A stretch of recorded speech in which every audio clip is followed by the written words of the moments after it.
Good morning, children. Welcome to your history and civics class. We are doing lesson number 6, the age of the Guptas. And these are the objectives that we have already covered in our previous video. The sources of the Gupta Empire, political developments, and under political development, we have studied about Chandragupta I and his son Samudragupta. In this video, we will study about Chandragupta II, the Gupta administration, society, and religion under the Gupta Empire. But before that, let us remember few terms that are there in the lesson.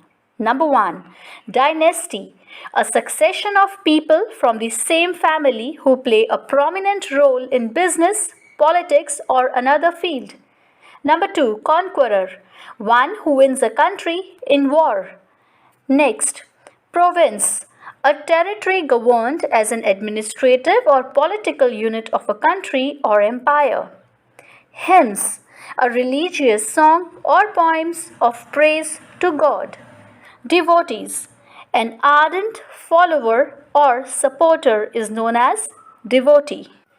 Children, as already discussed before, that the Gupta Empire was an ancient Indian empire existing from the mid to late 3rd century CE to 543 CE. At its zenith, from approximately 319 to 467 CE, it covered much of the Indian subcontinent. This period is considered as the golden age of India by historians. The ruling dynasty of the empire was founded by the king Shrigupta. The most notable rulers of the dynasty were Chandragupta I, Samudragupta, and Chandragupta II. Chandragupta II, also known by his title Vikramaditya, which means son of power, was one of the most powerful emperor of the Gupta Empire in the northern India. He was a son of Samudragupta and Queen Datta Devi, as attested by his own inscriptions.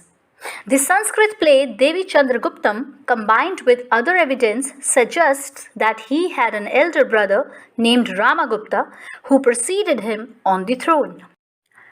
In the play Devi Chandraguptam, Ramagupta decides to surrender his queen Dhruva Devi to a Shaka enemy when besieged. But Chandragupta goes to the enemy camp disguised as the queen and kills the enemy. Sometime later, Chandragupta dethrones Ramagupta and becomes the new king. Chandragupta II inherited the military genius of his father and extended the Gupta Empire by conquest of his own. He annexed the territories of Sakas of Malwa, which is in Madhya Pradesh, Gujarat, and Saurashtra. For this, he was given the title Sakari or Conqueror of Sakas. According to noted historian Dr. Vincent Smith, the annexation of Saurashtra, which is in present-day Gujarat, and Malwa not only added to the empire provinces of exceptional wealth and fertility, but opened up access to the ports of the western coast and thus placed Chandragupta II in direct touch with the seaborne commerce with Europe through Egypt. He also entered into matrimonial alliances as a part of his foreign policy. He married Kubera Naga of the Naga family. The Nagas were a powerful ruling clan, and this matrimonial alliance helped the Gupta ruler in expanding his empire. The marriage of Chandragupta's daughter Prabhavati with the Vakataka ruler Rudrasen II helped him to establish his political influence in the Deccan. During his reign, art, architecture, sculpture flourished and the cultural development of the ancient India reached its climax. He was a strong and vigorous ruler, as well as qualified to govern an extensive empire.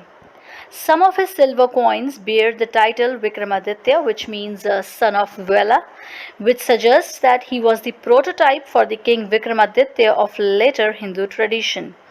Although the emperor generally resided at Ayodhya, which he made his capital, the city of Patliputra, now Patna in Bihar, also achieved prosperity and grandeur. a benevolent king under whom India enjoyed peace and relative prosperity. He also patronized learning. Among the scholars at his court were the astronomer Varah Mihira and the Sanskrit poet and dramatist Kalidas. The Chinese Buddhist pilgrim Fa-Hin, who spent 6 years in India during Chandragupta II's reign, spoke highly of the system of government, the means for dispensing charity and medicine. The emperor maintained free rest houses and hospitals for the goodwill of the people. He was a devout Hindu, but he also tolerated the Buddhist and Jain religions. Page number 154, let us read the Chandragupta II 380 till 412 CE. Chandragupta II, the son and successor of Samudragupta, was another powerful ruler of the Gupta dynasty. Successor generally takes over when someone gives up a position or title. He is popularly known as Vikramaditya, or son of power, and like his father, Chandragupta II was also a great conqueror. His greatest achievement was to destroy forever the power of the Shakas of Malwa, Gujarat, and Saurashtra. He assumed the title of Shakari, or the enemy of the Shakas. His empire now touched the Arabian Sea and included the important ports of Bharuch, which is in Gujarat, Cambay, again in Gujarat, and Sopara, which is in Maharashtra. Have a look at the map, children. In this way, Chandragupta II laid the foundation of a vast empire which extended from the Brahmaputra river in the east to the Chenab river and the Arabian Sea in the west. His empire touched the Himalayas in the north and the Narmada river in the south. The Gupta administration. In Gupta Empire, the king was directed in his administration by a community and group consisting of a chief minister and a senapati. There were various names of empire like Rajya, Rashtra, Desha, Mandala, Prithvi, and Avani. The empire was divided into provinces called as Bhukti, Bhoga, and Pradesha. Provinces further divided into Vishyas and came under the control of persons called Vishyapatis. Land revenue was only one of the primary sources of the income. It helped in increasing production and security to the cultivators. Waste lands came under cultivation. Even the pasture land was also made safe and increased. There were also some income taxes applied on customs, inheritances, and presents. Fa-Hin, the famous Chinese pilgrim, came to India at the period of Chandragupta II. He also appreciated the kingdom's management. He openly visited the whole place without any problem. He came after crossing Punjab, Khasnagar, and visited so many places in spreading Buddhism and returned back by the sea route of Ceylon and Java.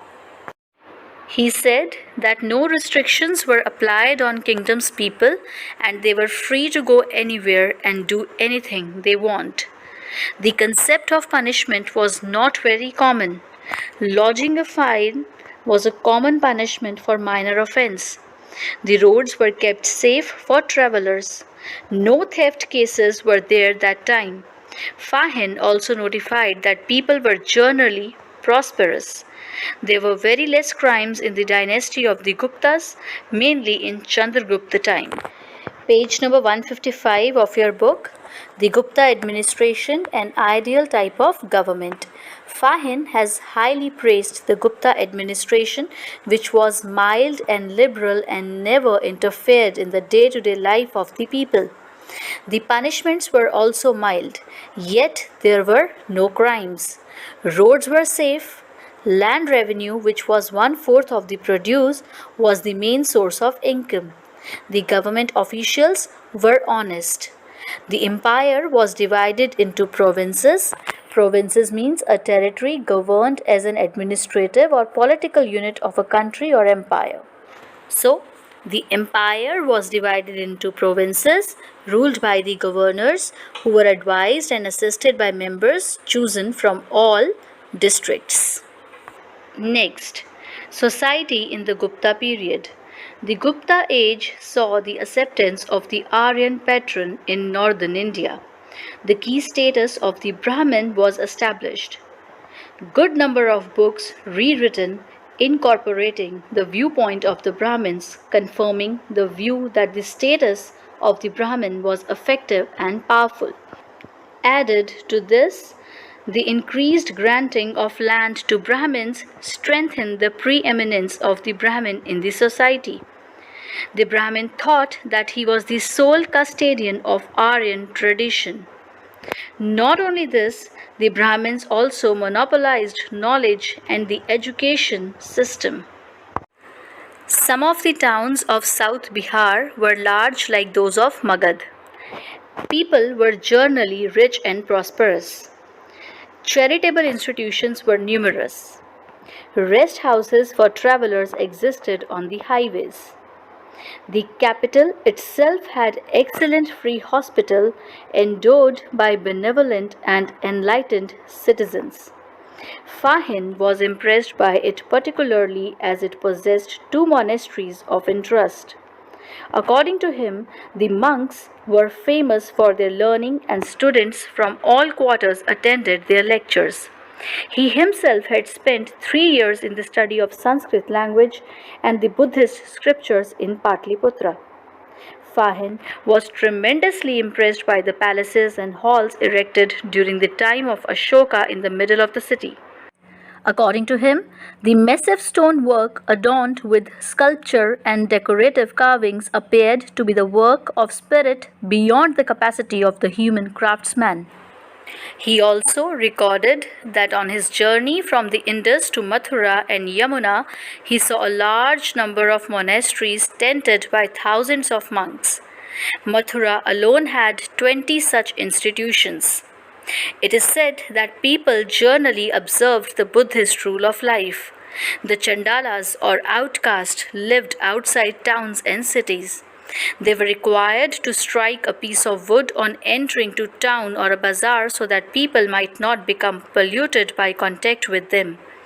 This particular observation shows that the manners and attitudes of people and government underwent a great change from the days of the Mauryas.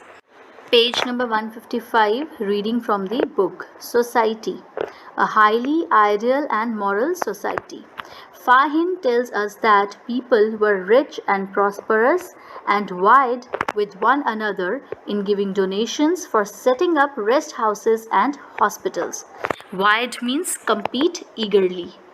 They were honest and law-abiding. Mostly people were vegetarian except for the Chandalas. Chandalas were the untouchables who lived outside the towns. All the other castes lived in harmony. Religion in the Gupta Empire. Hinduism was the main religion during the Gupta Empire. The people devoted themselves to the creator Vishnu in the form of Hinduism called Vaishnava. The Dashavatara temple is a Vishnu Hindu temple built during the Gupta era. It demonstrates their architecture. It has a simple one-cell square plan and is one of the earliest Hindu stone temples still surviving today.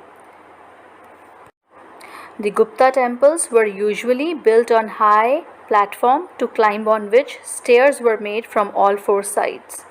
The roofs of the early temples were flattened. Later peaks were also built. A square-shaped room was built inside the temple in which the idol was made. The Guptas were traditionally a Hindu dynasty. They were orthodox Hindus but did not force their beliefs on the rest of the population, as Buddhism and Jainism also were accepted and sometimes even supportive. Children, here is a list of the temples that were built during the Gupta era. Vishnu Temple of Tegawa, Jabalpur, Shiva Temple of Bhumara, Parvati Temple, Mukundadara Temple of Kota, Lakshman Temple of Raipur, Shiva Temple of Koh, and Bhitri Temple at Gazipur. Page number 155, let us do the reading. Religion, full religious toleration. The Gupta kings practiced Hinduism, and so under them Hinduism made great progress. The Guptas worshipped Lord Vishnu. They also performed religious sacrifices. The Gupta kings gave liberal donations for building temples. The Brahmins were held in high esteem. Esteem means respect. They laid emphasis on the devotion of Vishnu through prayers and hymns. Hymns, a religious song or poem of praise to God. Like that of Buddhism, images of gods and goddesses like Shiva, Shakti, and Vishnu began to be worshipped. For their worship, special rooms called Devagrihas began to be constructed in temples. The Avatara cult also became popular.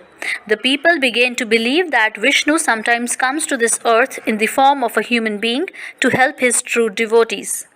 Though the Gupta rulers practiced Hinduism, it goes to their credit that they showed wonderful religious tolerance by donating money for building places of worship for other religions.